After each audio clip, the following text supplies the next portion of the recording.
Hey everybody, Zachary Bach. Today we are going to talk about the next step of the sales process, which is overcoming objections. Okay, this is sales chess. This is what this is overcoming objections. They're going to tell you they got to get home because they got ice cream in the car, and you're going to convince them that they need to stay and talk to you so you can do your job. Overcoming objections is how you do your job as a salesperson. Okay, I'll give you guys a quick example. You sell cars. I know, car salesman. I had a guy come in and he was looking at a new Jetta for his daughter.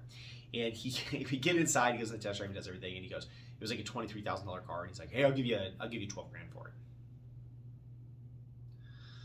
Okay, right? Is what I'm thinking, like, all right, this guy's not serious.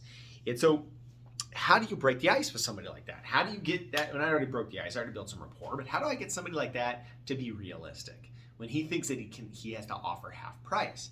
And how I did it was I said to him, I said, do you need an instruction manual at that price? And he goes, well, owner's manual? I said, no, an instruction manual. He's like, I don't know what you mean. I said, the only way that you're going to get this car for $12,000 is if I call Germany and I have them ship it to your doorstep in boxes unassembled. So if you don't need the 10,000 page instruction manual on how to build this car, it'd probably save you a few $100. Of course, I was joking. It made him laugh a little bit, but it brought him back to earth and we leveled out.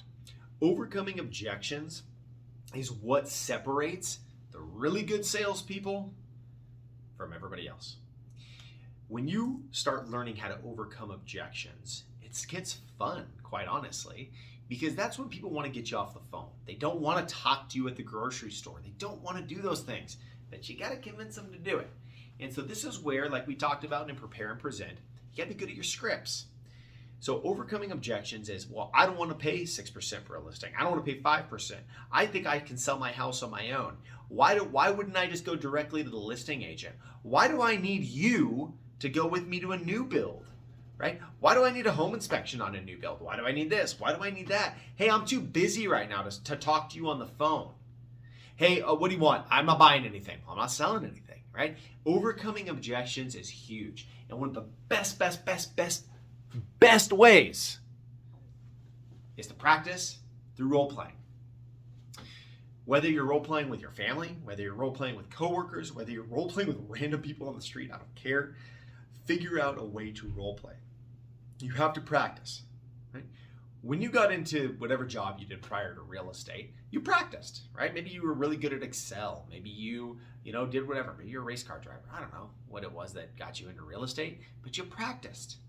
Michael Jordan once said that he practiced harder than he played because then when he got to the games, it was just easy, right? His body just knew what to do instinctively. If you don't practice harder than you play in real estate, you don't make any money. You've got to be prepared for those objections before they come up.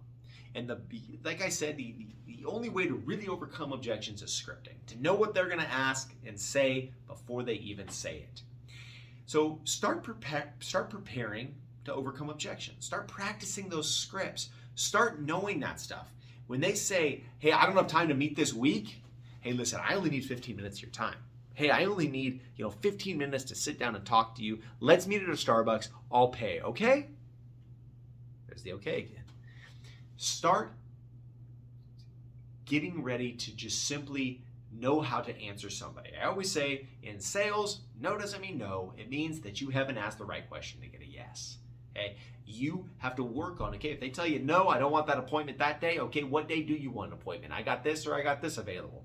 Hey, I'm not going to use a real estate agent. I get why you wouldn't want to have a real estate agent there. However, let me explain to you why you need a real estate agent. Here's this, right? It's about when they say no, you figure out a way to get that yes. It's about overcoming objections. And overcoming objections is how you lead to the yes. And the yes is when you close. That's when you get to close. So the biggest takeaway for overcoming objections that I implore you, practice.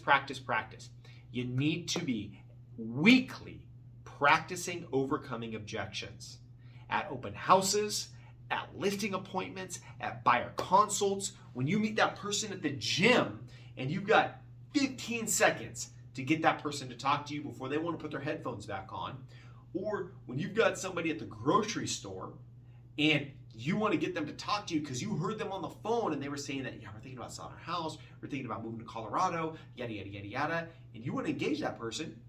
Hey, man, I'm so sorry. I heard you on the phone. I heard you say you're going to sell your house.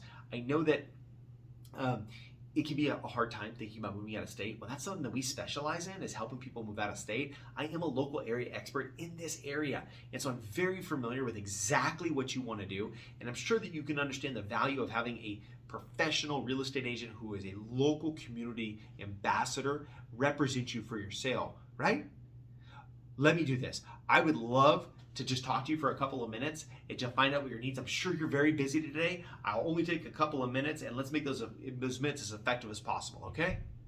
Okay, all right, let's go talk. And then you run through your script to capture their information and do everything else you need. We'll talk more about that when we get to this 3 breakdowns of a deal. And so practice overcoming objections. Scripting is practicing overcoming objections. Like I said before, all the time people are like, this script sucks. I'm like, no, the script doesn't suck. You suck because you didn't practice it. Okay? You sound like a robot with your scripts because you haven't practiced your scripts. So start practicing your scripts. Start practicing objections. When you're role-playing with other real estate agents, don't make it easy.